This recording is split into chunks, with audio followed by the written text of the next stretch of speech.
नमस्कार, मैं स्वाति सर्वेश्वरी हीलिंग से। आशा करती हूँ आप सब बहुत अच्छे हो, बहुत स्वस्थ हो, खुश हो।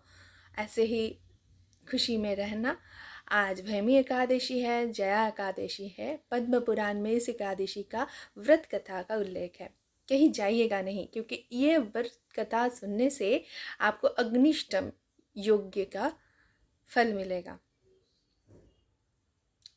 एक बार स्वर्ग में नंदनवन में बहुत सुंदर फूलों से भरा हुआ एक दृश्य इंद्र को दिखाई दिया और उनके मन में एक बहुत भव्य नित्योत्सव मनाने का संकल्प आया।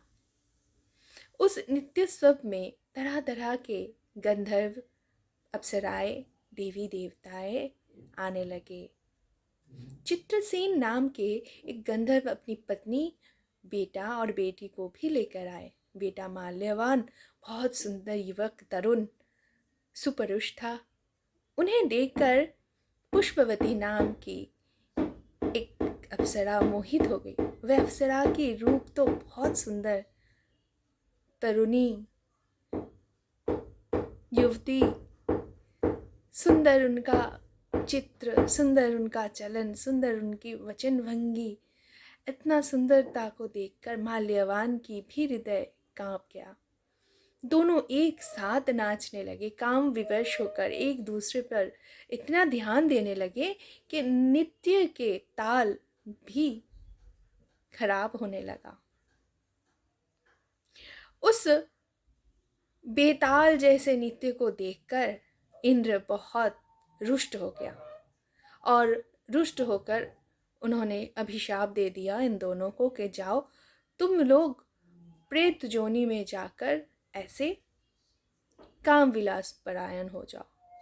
क्योंकि पराई स्त्री को माता या बहन के समान देखा जाता है और पर पुरुष को पिता या भाई की तरह। लेकिन तुम दोनों ने ऐसे काम विवश होकर एक दूसरे को निहारे और इतना भव्य नित्योत्सव को खराब कर दिया। इसीलिए ही ये अभिशाप इंद्रदेव ने उन दोनों को दिया।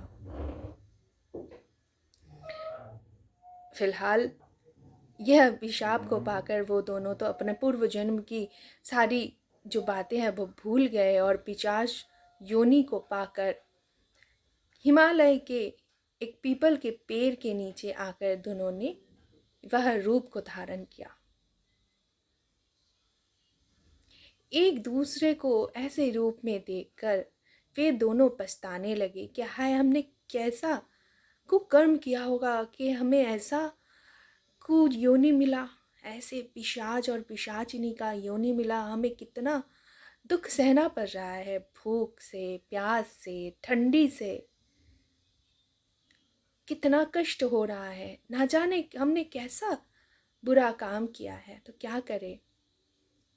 सौभाग्यवश वो दिन जो था वो जया एकादशी था। माघ के शुक्ल पक्ष के आज ही का दिन था और उन्होंने पश्चाताप या दुख के कारण कुछ खाया भी नहीं, किसी पशु का हत्या भी नहीं किया, यहाँ तक कि पानी भी ढूंढने के लिए कहीं नहीं गए।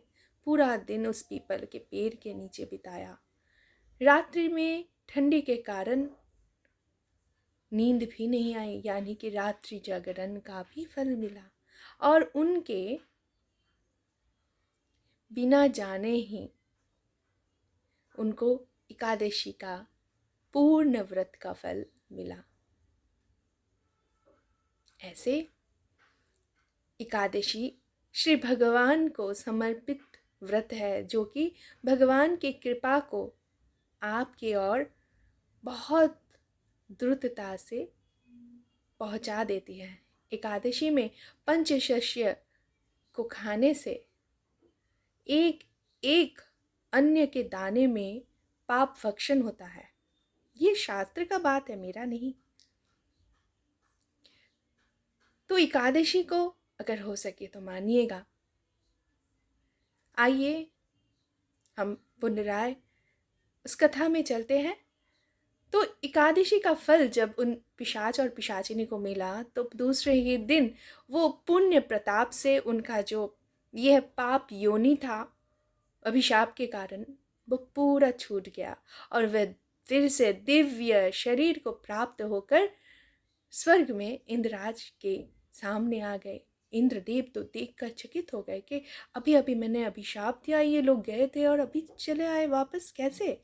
तो दोनों से पूछने लगे, क्या कोई देवी देवता ने तुम्हें इस अभिशाप से मुक्त कर दिया? कैसे तुम लोग आ गए, बताओ?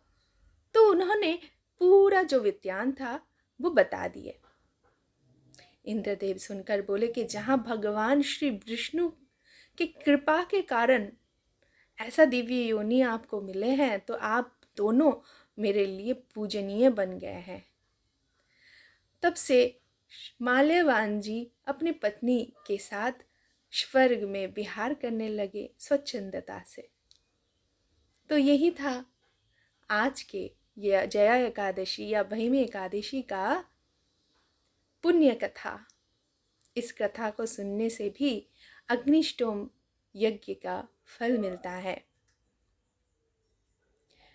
एकादशी से हम लोग श्री भगवान को प्रसन्न कर सकते हैं, कोई फल लाभ के लिए नहीं, भगवान के प्रसन्नता के लिए, क्योंकि हरि प्रसन्न हो तो क्या ही नहीं हो सकता है। सभी को एकादशी की शुभकामनाएं। जय जय श्री राधे श्याम।